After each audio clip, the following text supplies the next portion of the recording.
Selanjutnya hadis Ibnu Mas'ud radhiyallahu anhu, qala, beliau berkata, saya bertanya kepada Rasulullah sallallahu alaihi wasallam, ayyudz dzambi a'zam? Apakah dosa yang paling besar ya Rasulullah?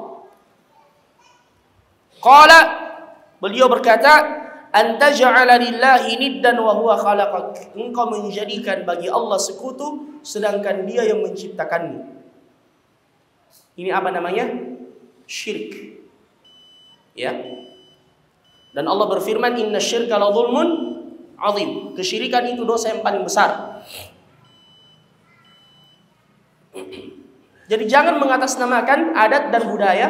Selama dia kesyirikan, haram hukumnya. Tidak semua adat dan budaya itu dihapuskan. Selama tidak bertentangan dengan syariat, silahkan jalankan.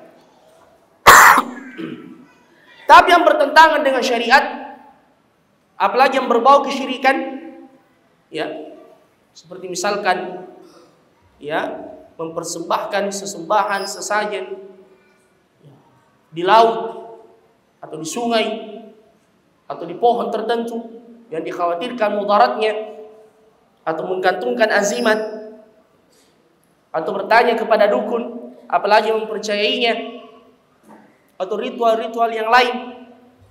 Kesemuanya ini bagian dari asyirku billah, dosa yang paling besar di sisi Allah.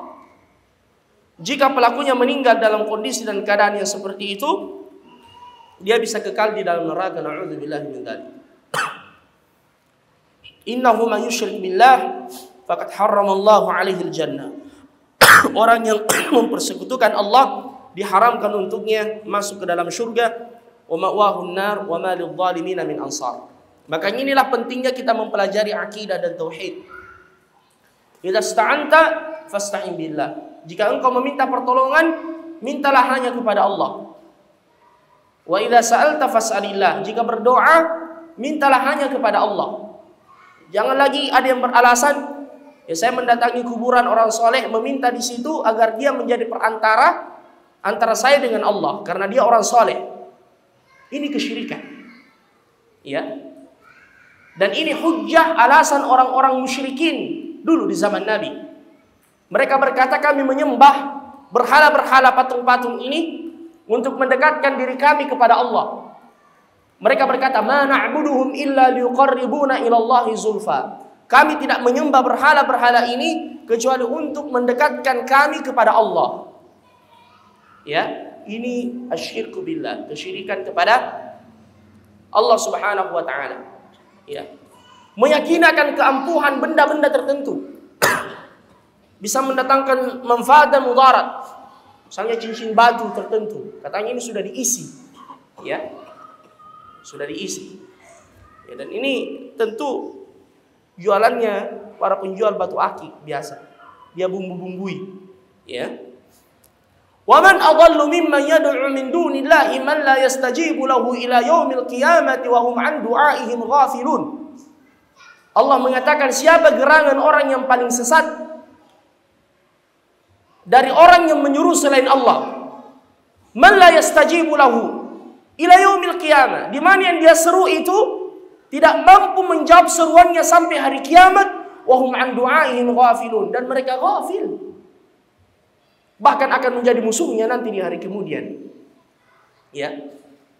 Makanya orang-orang Nasara yang mempertuhankan Isa dan ibunya Maryam, ya, nanti akan ditanya oleh Allah. Allah bertanya kepada Isa, "A anta qulta lin-nasi ittakhiduni wa ummi ilahaini min dunillah?"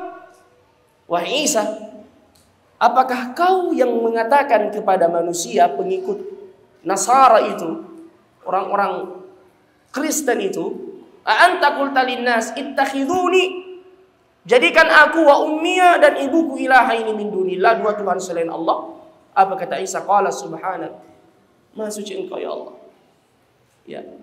Beliau berlepas diri. Ya. Jadi kita membersihkan diri kita, akidah kita dari kesyirikan. Masih banyak biasa, ya, yang merupakan peninggalan-peninggalan terdahulu, ayuhal ikhwah. Misalnya anak kecil yang diikatkan gelang besi dengan niat ini menolak bala. Ini bagian dari asyirku billah. Nabi pernah melihat ada sahabat yang pakai seperti itu. Nabi bertanya, "Ma hadhi?" Apa ini? Dia berkata, "Minal wahinat." Ini penangkal demam. Ini penangkal penyakit ya Rasulullah. Beliau mengatakan, "Inzi'ha." Cabut itu. "Imitta wa hiya 'alaika ma aflahta abada." Kalau kau mati dan itu masih ada pada dirimu, kau tidak akan beruntung selamanya. Ya. Apalagi benang-benang hitam atau di perut, ya, atau apa saja, termasuk tasya'um, bernasib sial dengan benda tertentu. Ya, dia mau bepergian, dia dengar suara burung hantu, ya, atau burung gagak, dia tidak jadi pergi.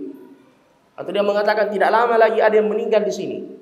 Ya, ketika dia mendengar suara burung gagak misalnya, dan seterusnya. Ini namanya tasya'um, bernasib sial. Ya. Yang seperti ini kita tinggalkan, kita tawakal hanya kepada Allah, kita bergantung hanya kepada Allah, karena setiap salat kita membaca iyyaka na'budu wa iyyaka nasta'in. Hanya kepadamu ya Allah kami menyembah, dan hanya kepadamu kami meminta pertolongan. Qultu, kemudian saya bertanya lagi, "Tsumma ai?" Apalagi ya Rasulullah dosa yang besar di sisi Allah setelah kesyirikan? Beliau berkata, "Antaqtula waladaka khasyata ayyakula ma'ak." Engkau membunuh anakmu karena engkau khawatir dia makan bersamamu. Ini sudah kita bahas pada pertemuan yang lalu. "Wala taqtulu auladakum min imlaq." "Wala taqtulu auladakum khasyata imlaq." Ya, nahnu narzuquhum wa iyyakum, nahnu narzuqukum wa iyyahum. Allah yang memberi rezeki, ya. Tsumma ai? Kemudian sahabat bertanya, "Apalagi ya Rasulullah?" Beliau berkata, "Antuzaniya bihalilati jarik." Yaitu ketika seseorang berzina dengan istri tetangganya. Na'udzubillah min dzalik. Zina dosa yang sangat besar di sisi Allah. Tapi lebih besar lagi, bahkan dalam sebuah riwayat disebutkan, ya, berzina dengan 10 wanita. Na'udzubillah min dzalik. Ya, itu lebih ringan dibandingkan berzina dengan wanita yang merupakan tetangganya, yang semestinya dia menjaga kehormatan tetangganya, justru dia yang merusak kehormatan, ya, tetangganya tersebut. Wa na'udzubillahi min dzalik.